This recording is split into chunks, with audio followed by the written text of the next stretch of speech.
Sempat tidak dapat dilalui kendaraan, Terminal Nasional Blangkejeren Aceh Tenggara kembali normal. Ya, sejumlah material lumpur yang menutup badan jalan telah berhasil dibersihkan oleh para petugas.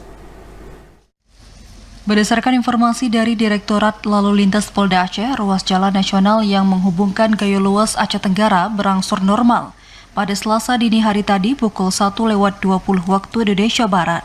Sejumlah kendaraan yang akan menuju Aceh Tenggara serta sebaliknya mulai melintas setelah petugas berhasil membersihkan material yang menutupi badan jalan tepatnya di Kecamatan Putri Betung.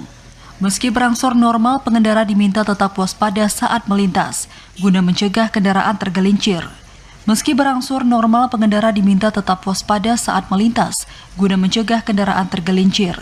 Kondisi ini menyusul keberadaan material lumpur di permukaan jalan yang mengakibatkan jalan licin. Tak hanya itu, permukaan jalan juga masih ditutup keberadaan air yang turun dari perbukitan di sekitar lokasi. Hingga Selasa, sejumlah personil kepolisian masih berada di lokasi guna mengatur kelancaran lalu lintas di lokasi yang berjarak 1,5 jam dari pusat kota Gayo Luas ini.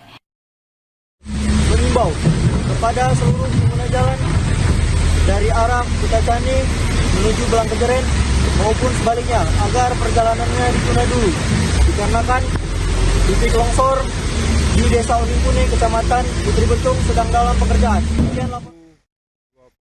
Seperti diberitakan, ruas jalan menghubungkan Gayo Luas menuju Kota Cane atau sebaliknya sempat lumpuh pada Senin malam kemarin. Kondisi dipicu longsor yang menutupi badan jalan setelah Kabupaten Gayo Luas diguyur hujan deras. Longsor juga memicu padamnya arus listrik di Kecamatan Putri Betung karena sejumlah jaringan listrik tertimpa pohon yang tumbang. Dari Banda Aceh, Arman Konadi, TVRI Aceh melaporkan.